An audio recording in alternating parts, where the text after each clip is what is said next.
as I stepped into the house, something felt off. The usual calm of my home was replaced by an oppressive silence. Heading upstairs, I caught the faint sound of whispers and muffled laughter. My hand instinctively tightened into a fist as I approached the bedroom door. It wasn't fully closed. Through the crack, I saw her, my wife of 25 years, leaning close to a man I'd never seen before. Enough. I slammed the door open with all the force I could muster. The laughter died instantly as their heads whipped around, frozen like deer caught in headlights. "What the hell is this?" I barked, my voice echoing through the room. The man scrambled to stand, fumbling with his shirt, stuttering nonsense. My wife started in with excuses, weak, pathetic excuses. "Shut up!" I roared, cutting her off mid-sentence. I was done listening. My home. My rules. My life. They had the audacity to spit on all of it. Without warning, I grabbed the man by his collar and slammed him onto the desk, scattering papers and breaking a lamp. His groan only fueled my rage as I yanked him up again and dragged him toward the door. "Get out of my house. Now." He barely had time to stumble into his shoes before I shoved him through the doorway, sending him sprawling onto the lawn. Turning to my wife, who was now trembling and backing away, I locked eyes with her. "Pack your things. You leaving, too?"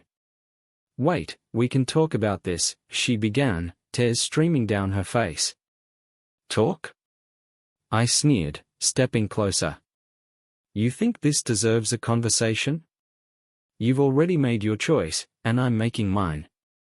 I grabbed a suitcase from the closet and tossed it at her feet. "You've got 10 minutes to pack and get out. After that, I'm changing the locks. And don't even think about touching the bank accounts, I've already frozen them." As she sobbed and pleaded, I stood tall, arms crossed, unmoved. This wasn't weakness. This was justice. When they were both gone, I stood in the doorway, staring out at the night. This was my house. My sanctuary. And no one was going to defile it again. The house felt heavier than it ever had before. As I stood there in the living room, my eyes drifted to the broken pieces of my life scattered around me.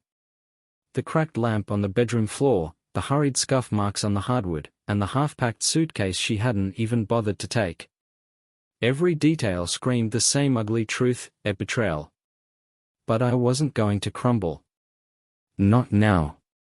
Not ever. I pulled out my phone and opened my contact list. The first call was to the bank. A woman with a calm, professional tone answered. "Yes, I'd like to freeze all joint accounts immediately," I said firmly. "Can you clarify the reason for this action, sir?" she asked after a brief pause. "Let's just say I no longer trust my wife's judgment," I replied. My voice was cold, detached. The operator didn't ask further questions, and within minutes, she confirmed that all accounts were locked. The joint credit cards were also deactivated. My wife wouldn't be spending another cent of my money, not today, not ever again. The next call was to my attorney, Carl. He'd been a close friend for years, the kind of man who understood how to get things done. "Carl, it's Tom," I said, not bothering with pleasantries. "I need divorce papers drawn up as soon as possible." "Rough night?" he asked, though his tone was more understanding than curious. "You could say that," I replied.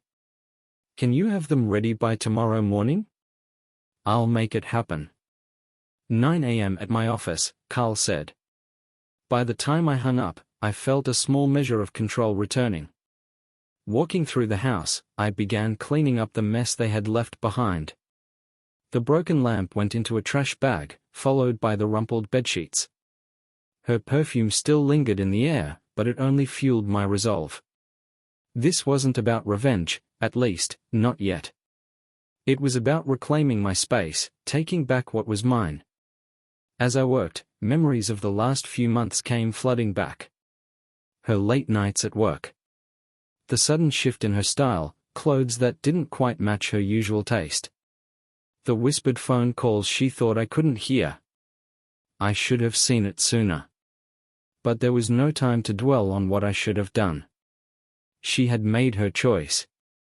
Now I had to make mine. The locksmith arrived just after dark. He was an older man, gruff but efficient.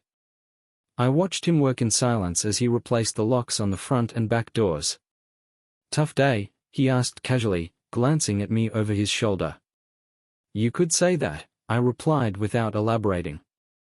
When he was done, I handed him cash. "If anyone calls asking for copies of these keys, the answer is no," I said. "No exceptions." The locksmith nodded. "Understood." Hearing the click of the new locks as I tested them was oddly satisfying. The house felt like mine again, a place I controlled. I sat at the dining table with a glass of bourbon, letting the quiet settle around me. This wasn't the evening I had planned, but in a way, it felt like a turning point. Opening my laptop, I started drafting an email to her boss. Subject line, "Code of Conduct Violation Confidential." In the email, I laid out everything I knew about their relationship, attaching the video I had recorded as proof. The message was short, direct, and professional. I wasn't going to rant or let emotions cloud my actions. This was about accountability. Before hitting send, I sat back and reread the email. Some might think I was being vindictive. I didn't care. Actions had consequences. Later that night, my phone buzzed on the table. It was a text from her. "Tom, please, can we talk?" I stared at the message for a long moment, my thoughts sharp and clear. There was nothing left to say. Without hesitation, I deleted it. This was the start of something new, a life free of lies, free of her. By the time I left Carl's office, the day was already picking up speed. I wasn't dragging my feet or feeling sorry for myself, there was no time for that. Each step I took now had to count. Every decision had to lead to the next. My phone buzzed as I reached my car. It was a notification from the bank, confirming the account freezes I had initiated the night before. Seeing that message gave me a small sense of satisfaction. One more tie severed. The next destination on my list was my accountant, Mark. He had been handling my finances for years, and if anyone could help me protect what was mine, it was him. When I walked into his office, Mark looked up from his computer, his usual calm demeanor unchanged. "Tom," he said, taking off his glasses. "This is an unexpected visit." "I need your help," I replied, dropping into the chair across from his desk. Mark didn't need a lot of detail. I told him what was happening in broad strokes, enough to get him working on what mattered. We went over every account, every investment, every possible connection where her name was still attached. "First, we'll remove her as a beneficiary from everything," Mark said, typing as he spoke. "Life insurance, retirement accounts, all of it." "Good," I said. "What about locking down the investments?" "We'll move them into a private account under your sole name. She won't be able to touch anything." "Do it," I said without hesitation. Mark nodded, already pulling up the forms. "It'll take a day or two to finalize, but you covered." From there, I went straight to a meeting with a realtor. Selling the house wasn't something I'd planned for, but I couldn't stay in a place that now felt tainted. The agent, Linda, greeted me with the kind of polished professionalism I needed right now. As we walked through the property, I laid it out clearly. I wanted the house listed as soon as possible. "Are you sure you want to sell so quickly?" she asked, looking around the living room. "Yes," I said, not elaborating. Linda didn't push. She nodded and started taking notes. By the time she left, I was exhausted. My entire day had been spent dismantling the remnants of a life I thought I knew. But I didn't let myself dwell on it. There was still more to do. That evening, I sat down at the dining table with my laptop. The room was quiet, too quiet, but I pushed past it. This wasn't the time to lose focus. I started researching him, the man who had stepped into my life uninvited. It didn't take long to find his professional profile. From there, the threads unraveled quickly. He was married. Of course, he was. A wife and 2 kids. A high-profile job that he'd obviously worked hard for. And, most interestingly, a history of HR complaints. It seemed he had a pattern of getting too friendly with female colleagues. I bookmarked every piece of information I found, building a file that was starting to look like a legal brief. His wife, his job, his past mistakes, it was all ammunition. When I finally closed the laptop, the clock had slipped past midnight. My muscles ached, my eyes burned, but I wasn't done yet. I had the evidence, the contacts, and the will to see this through. Justice wasn't going to serve itself. The morning sunlight streamed through the windows of the nearly empty house, glinting off surfaces that now felt unfamiliar. As I poured a cup of coffee, my mind wasn't on the taste or the warmth. It was focused entirely on what came next. Yesterday had been about securing myself, freezing accounts, changing locks, filing for divorce. Today was about going on the offensive. My first task was simple: ensure the man who had walked into my life uninvited would pay dearly for his choices. His professional profile had already given me more than enough to work with. It was time to use it. I opened my laptop and went back to the notes I had taken the night before. His name was Eric Lawrence. Married. 2 kids. Senior vice president at a mid-sized tech firm with a reputation for aggressive growth. His history of inappropriate behavior with female colleagues was well documented in hushed whispers and scattered complaints. Nothing formal enough to bring him down before, but that was about to change. I drafted an anonymous email addressed to the firm's HR department. It was simple and to the point. Subject: A urgent misconduct report, Eric Lawrence. Body: to whom it may concern. I am writing to inform you of repeated inappropriate conduct by Eric Lawrence, Senior Vice President. Attached, you will find evidence of his ongoing affair with a subordinate employee. Included are recordings, photos, and messages that clearly demonstrate his violation of company policy. This is not the first time Mr. Lawrence has been involved in such behavior. As I understand, there have been prior complaints. I urge you to investigate this matter thoroughly and take the appropriate action. Sincerely, a concerned individual.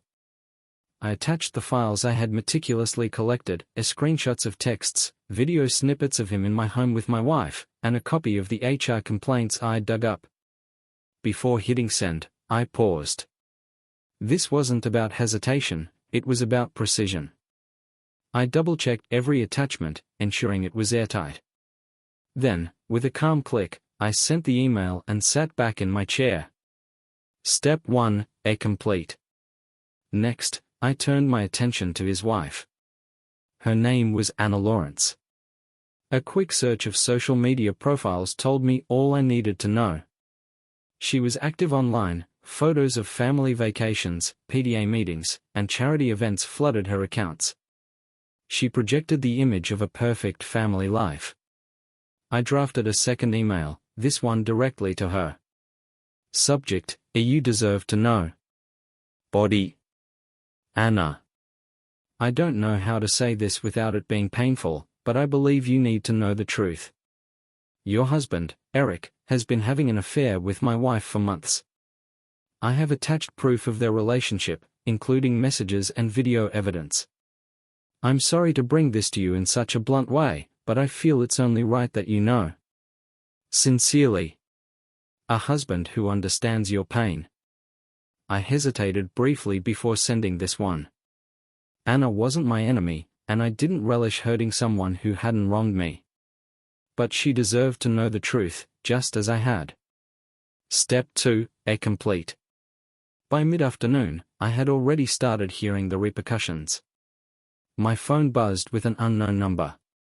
I picked up, not bothering with pleasantries. Who is this? The voice on the other end was sharp and angry. Eric, I assume, I replied calmly. "What the hell are you doing?" he demanded. "Cleaning up a mess," I said simply. "One that you walked into willingly. You think you can just ruin my life?" His voice cracked under the strain of his anger. "Ruin your life?" I asked, my tone cold and controlled. "No, Eric, you did that yourself. I'm just holding up a mirror." I hung up before he could respond. This wasn't a conversation, it was a declaration. The rest of the day was spent finalizing my plans for the house.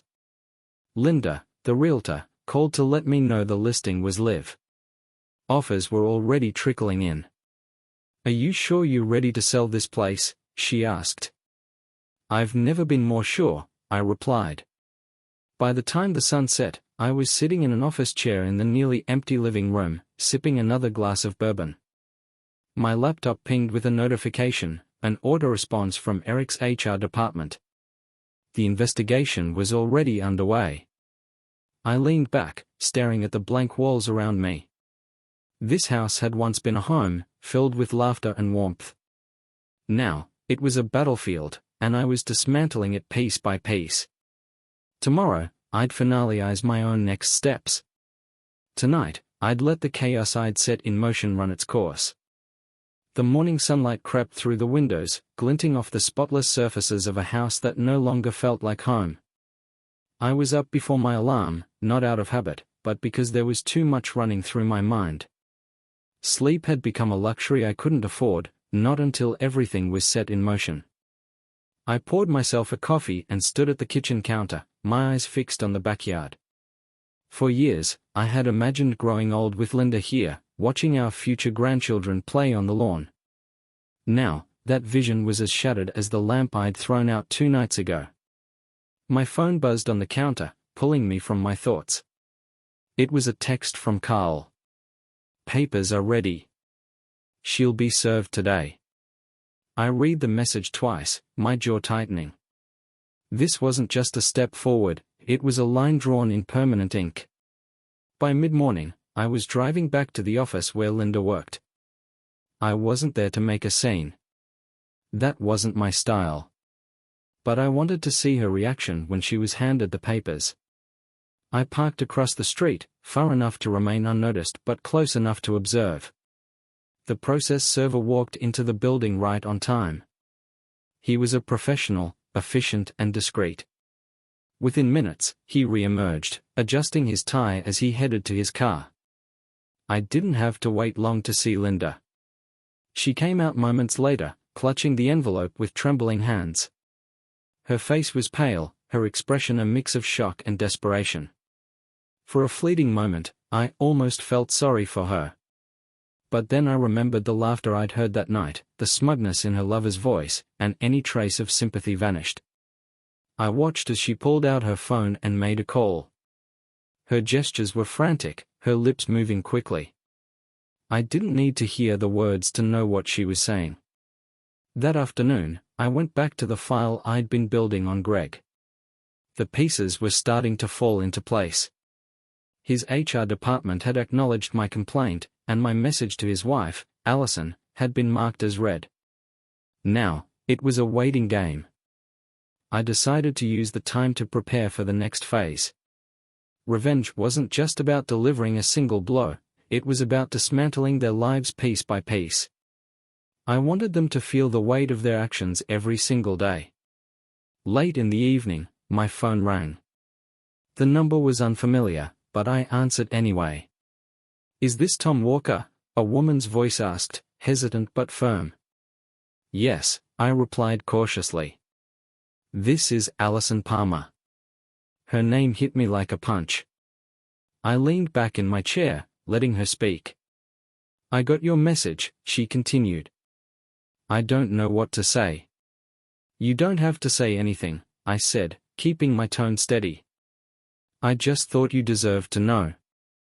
There was a pause, followed by a shaky breath. "He's been lying to me for months." I suspected something, but I didn't want to believe it. "I understand," I said. "But you need to protect yourself. He won't stop unless someone makes him." "What do you mean?" she asked, her voice sharpening. I mean, men like him thrive on secrecy. Expose him, and you'll take away his power. She didn't respond right away, but I could tell the wheels were turning in her head. Thank you, she said finally, her voice softer now. For telling me the truth. When the call ended, I sat in silence for a long time. Allison's reaction wasn't surprising, but it confirmed something I'd been thinking since this all began. Greg wasn't just a problem in my life. He was a problem in hers too. The next day, the dominoes started to fall. Allison contacted Greg's employer directly, sharing the evidence I had sent her. Combined with the internal investigation already underway, it was enough to put his job in jeopardy. Linda, meanwhile, was dealing with the fallout at her own workplace. Word of her actions had spread faster than I anticipated, and the cracks in her professional reputation were beginning to show. I spent the day watching it all unfold from the sidelines, carefully tracking every move. By the evening, I had a new message waiting in my inbox, from Greg. We need to talk. Face to face. Name your time and place. I stared at the screen for a moment before typing my reply. Tomorrow. 6 p.m. The parking lot behind St. Andrew's Church. That night, I prepared myself for the confrontation. Greg wasn't the kind of man who expected to be held accountable.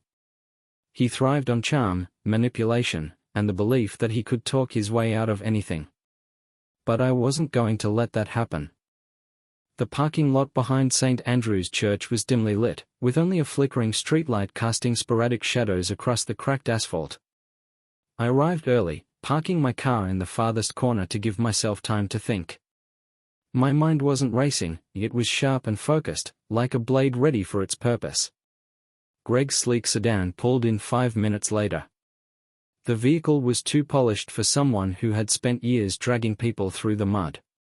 He parked without precision, stepping out with the kind of false confidence only a man like him could muster.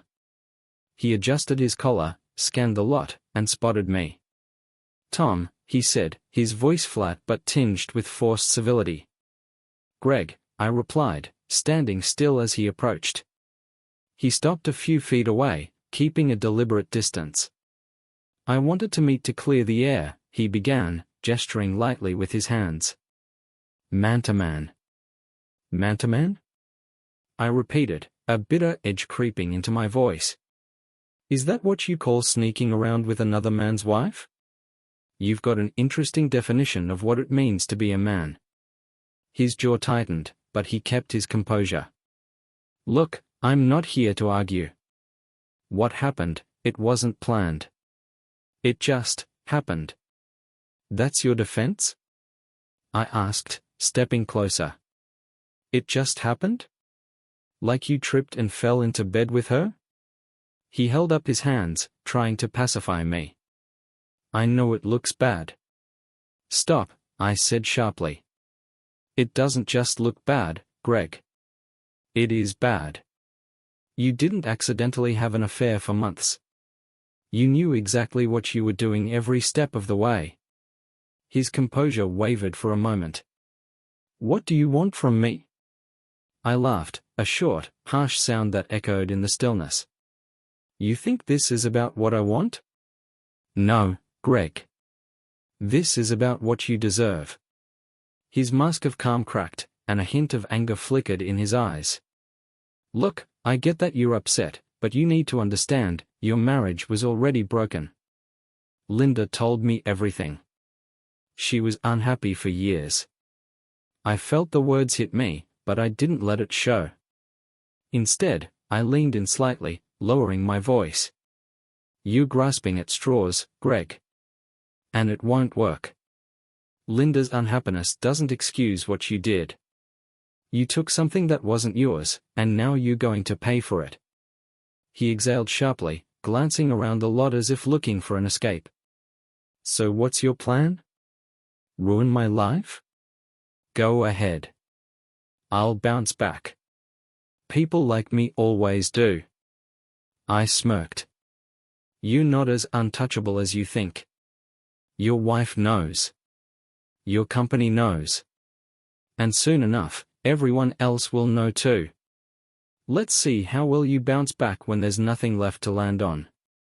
For the first time, genuine fear flickered in his expression. You told Allison? She deserved to know the truth, I said, unflinching. Unlike you, I don't keep people in the dark. His nostrils flared, and he took a step closer. You've crossed a line. Back off, I warned, my voice low but steady. He hesitated, his bravado crumbling under the weight of the situation. Without another word, he turned and walked back to his car. The sound of his tires screeching as he sped away felt like a small victory. The drive home was quiet. No music, no distractions, just the sound of the tires on the road and the hum of the engine. I replayed the encounter in my head, every word and every expression. Greg had come expecting to smooth things over, but he'd left knowing there was no way out. Back at home, I sat at the kitchen table and opened my laptop. A new email from Greg's HR department confirmed that the internal investigation was moving forward. They thanked me for my cooperation and assured me they would handle the matter with the utmost seriousness. Satisfied, I moved on to the next task, Elinda's parents. They deserved to know what their daughter had been doing behind my back.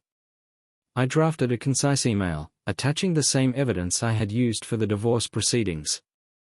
There was no malice in the message, just facts. The next day, the fallout began in earnest. Linda's workplace buzzed with whispers about her behavior. Her boss had received my complaint, and though I hadn't stayed to see the aftermath, word spread quickly. Meanwhile, Greg's wife, Allison, reached out again.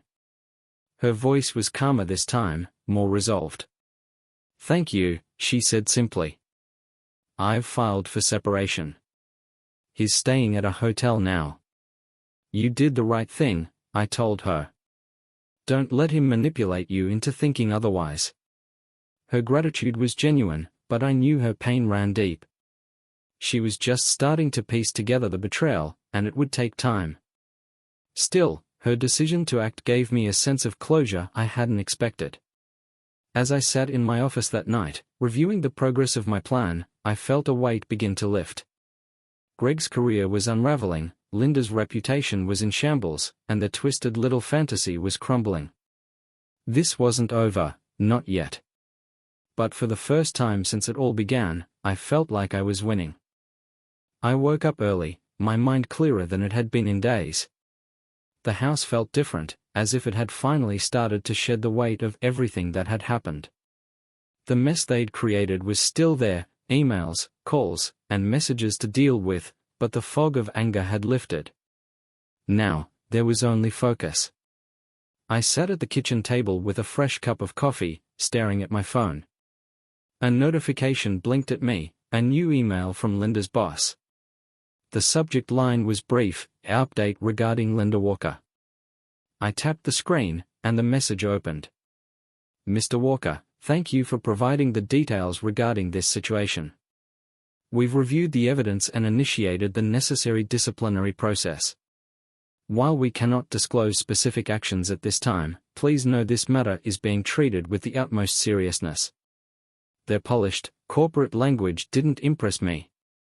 I knew what it meant. Linda's job was hanging by a thread, and it wouldn't take much for that thread to snap. I set the phone down, sipping my coffee, letting the moment sink in.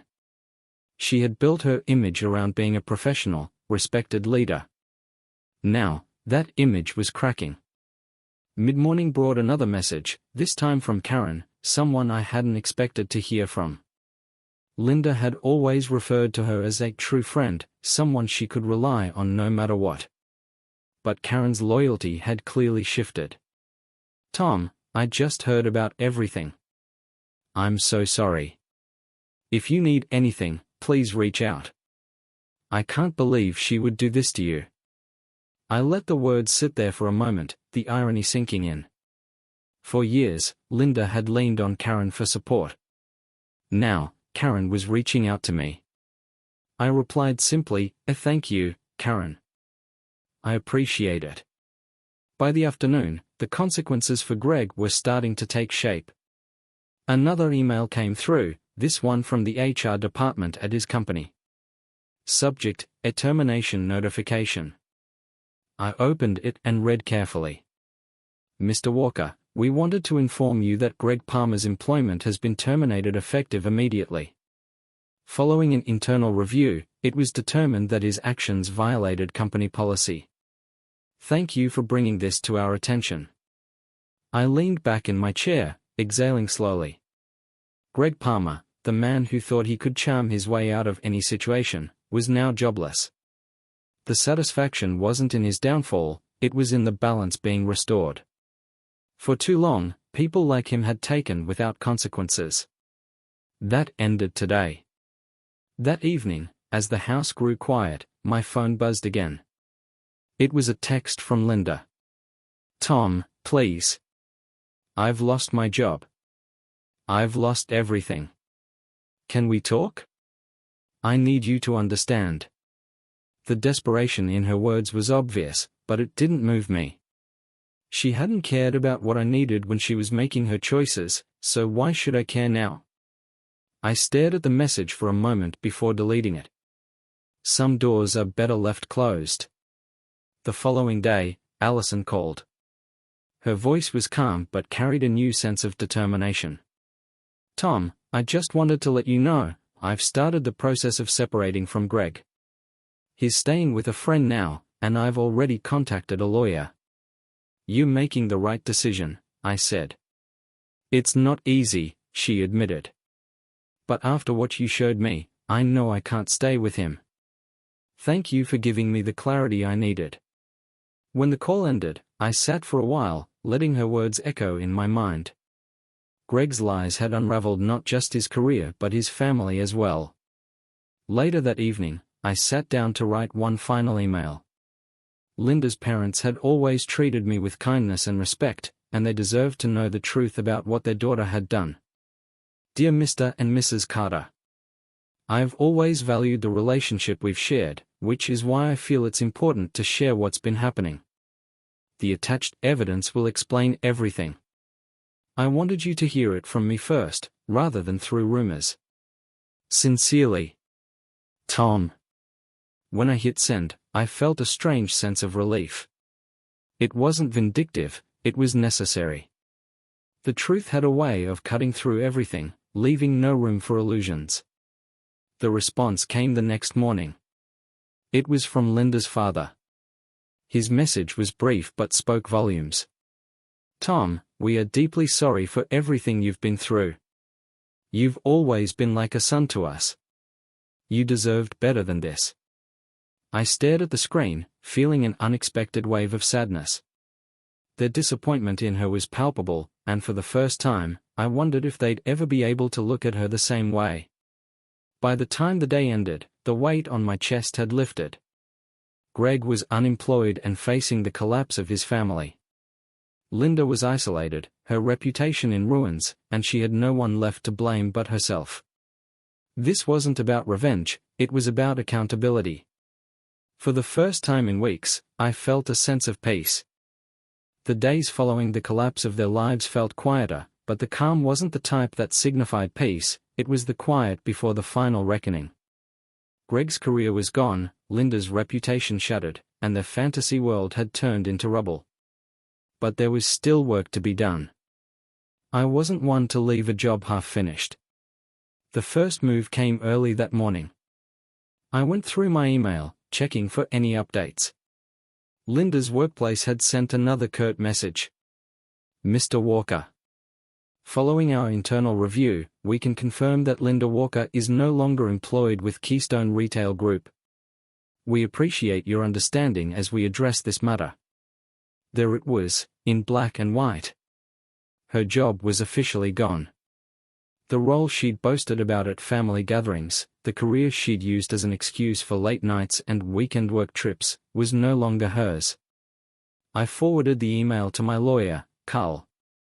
Another piece of evidence for the file, I noted in the message. He replied almost immediately, asking if we were ready to finalize the divorce filing. Absolutely, I typed back. By mid-morning, I found myself going through old photo albums, not out of nostalgia but out of necessity. There were a few photos of Linda and me at family events, smiling for the camera like nothing in the world could touch us. Those smiles felt hollow now, like the remnants of a life that was never truly real. I took the photos, along with a few other personal items she'd left behind, and packed them into a small box. It wasn't out of kindness, I simply wanted everything tied to her out of my house. The box sat by the door, waiting for her to collect. She wouldn't be stepping foot inside again, not after I changed the locks. When, or if, she decided to come for her things, it would be on my terms. Later that afternoon, I received a call from Allison. Her voice was stronger than it had been the last time we spoke. "Tom, I wanted to thank you again," she said. "For everything. For telling me the truth." "You didn't deserve to be kept in the dark," I replied simply. "Well, Greg came by today," she continued. "He wanted to talk, to explain himself. I told him there was nothing left to say." "How did he take it?" "Not well," she admitted. "But that's not my problem anymore. The kids and I are moving in with my parents for now. I've already started the paperwork for a formal separation." "You're doing the right thing," I said. "I hope so," she replied, a hint of doubt creeping into her voice. "It's just hard, you know? Starting over. It's better than staying with someone who doesn't respect you," I said firmly.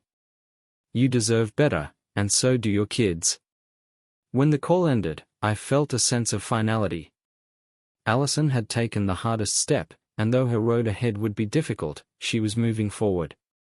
That evening, as the sun dipped below the horizon, Linda's car pulled into the driveway. I had been expecting her. She texted earlier, asking to pick up her belongings, and I had agreed, on the condition that she stay outside. I watched from the window as she stepped out, her posture hunched, her expression defeated.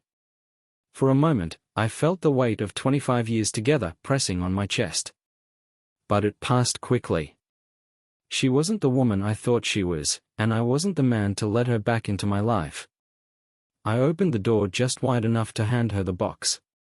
"Here," I said curtly. She took it with trembling hands. "Tom, can we just—" "No," I cut her off. "We're not doing this. You made your choice, and now you're living with it. There's nothing left to say." Her eyes welled up, but I didn't waver. She stood there for a moment, as if waiting for me to soften. When I didn't, she turned and walked back to her car without another word. I watched as she drove away, the box of memories sitting on the passenger seat. It was a fitting image, her driving off with the remnants of a life she destroyed herself. Later that night, I sat at my desk, looking over the divorce papers Carl had sent. They were straightforward, leaving no room for negotiation. Linda wouldn't be walking away with anything she didn't come into the marriage with. I signed them with steady hands, feeling the weight of the decision settle over me. This wasn't just the end of a marriage, it was the beginning of a new chapter. The next morning, I emailed Carl to confirm everything was in order. "It's time to file," I wrote. Within an hour, he replied, "I consider it done." And just like that, it was over. The house was quiet, but not in the hollow way it had been before. This silence felt different, more like a fresh start than an echo of what was gone. I woke up early, stretched, and took a moment to appreciate the stillness. For weeks, I had been fighting against everything, anger, betrayal, confusion, but now, I was starting to move forward. The smell of coffee filled the air as I leaned against the counter, staring out the kitchen window. The backyard caught my eye, its overgrown grass a stark reminder of how much I had let things slide. It wasn't just the yard, it was everything. I put down the coffee cup, rolled up my sleeves, and headed to the garage. The mower groaned before the engine caught, sputtering to life in a cloud of exhaust. I pushed it across the uneven ground, cutting away the tangle of weeds and neglect that had taken over.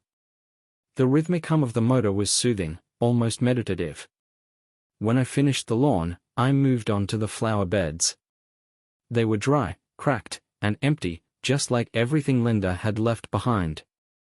She used to talk about planting marigolds every spring, but those plans, like so many of hers, never went anywhere.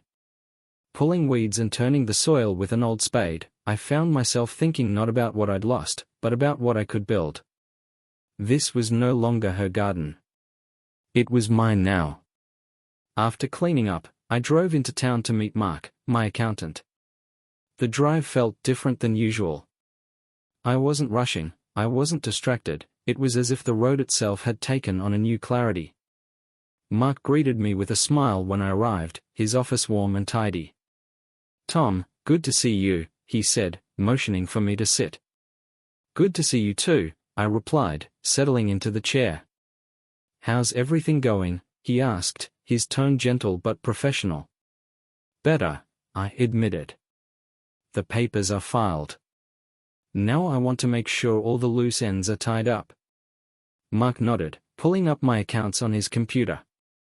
"We've already removed Linda from the joint accounts and frozen her access to any shared investments. But there are still a few things to finalize: insurance beneficiaries, retirement accounts." "Let's get it done," I said firmly. For the next hour, we worked through the details. Every form I signed, every account we updated, felt like another weight being lifted. By the time I left, I felt lighter, not just financially, but emotionally. That evening, as I was cleaning up after dinner, my phone buzzed with a new email. It was from Allison. "Tom, I just wanted to thank you again. The kids and I are staying with my parents, and I've started the separation process. Greg tried to reach out, but I've blocked him. It's hard, but I feel like I'm finally moving forward. I hope you're finding peace too. Best. Allison?" I read the email twice, feeling a quiet sense of satisfaction.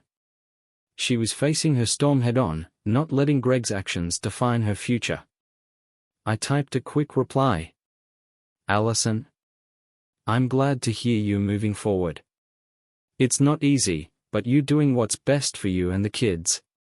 If you ever need anything, don't hesitate to reach out. Take care. Tom." Hitting send felt like closing a door, not out of anger, but out of necessity. The next morning, I woke up early and decided to take a walk around the neighborhood. The streets were quiet, lined with trees shedding their golden leaves. It had been a while since I'd done something so simple, but the fresh air felt like exactly what I needed. As I walked, I passed Jack's house.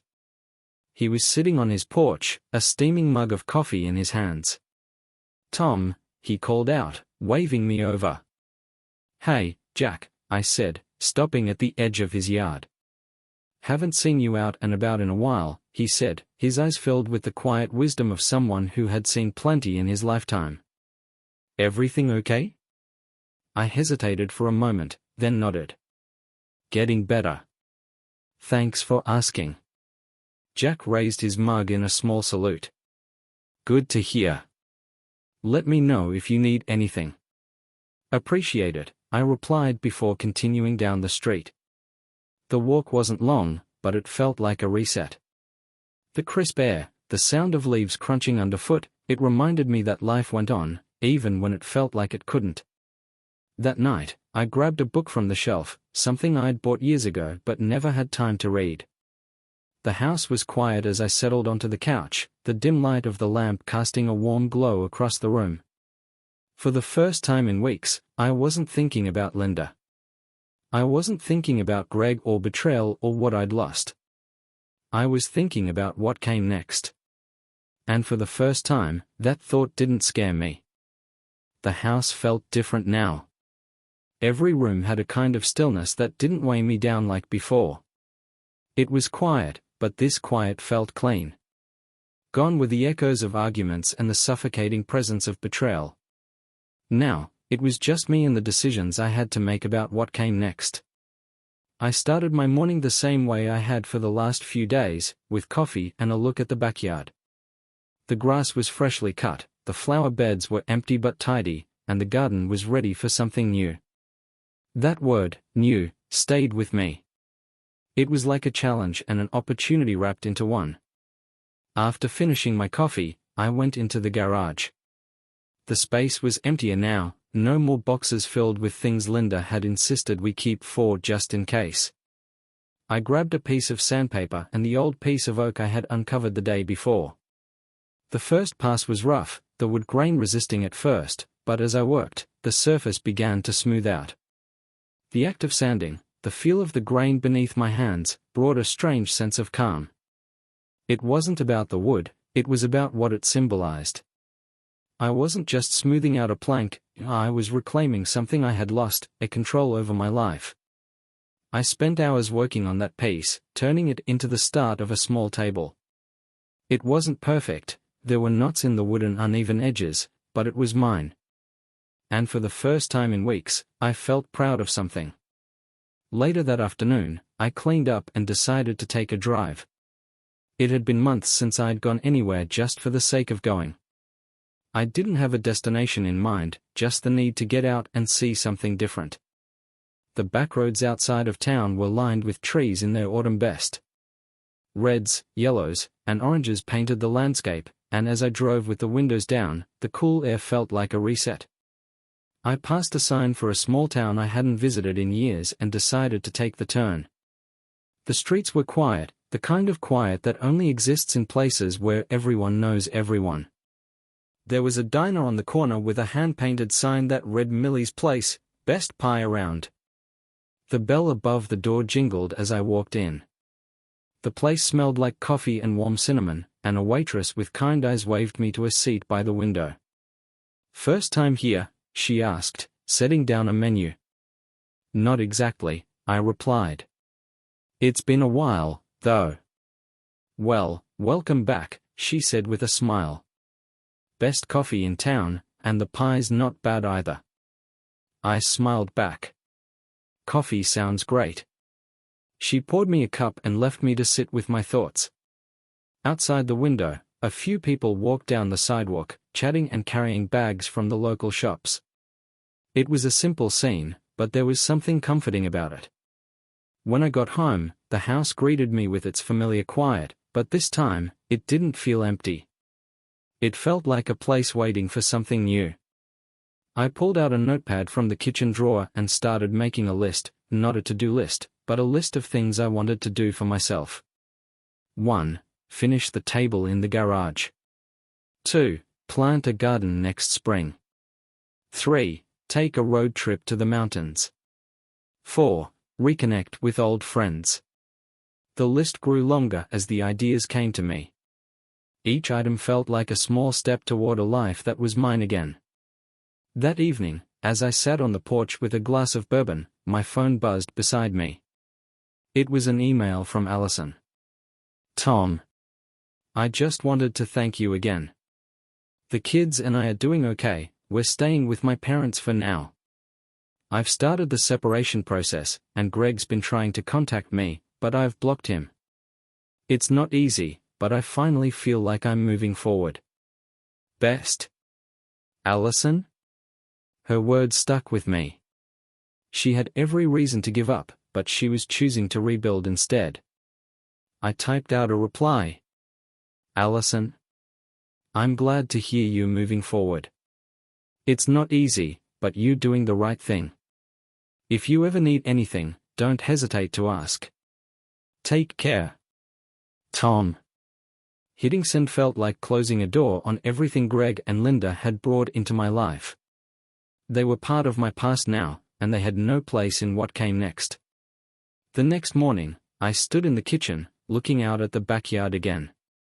The garden beds were still empty, but now, instead of seeing them as barren, I saw potential. I grabbed the notepad from the counter and wrote one more thing on the list. 5. Start over.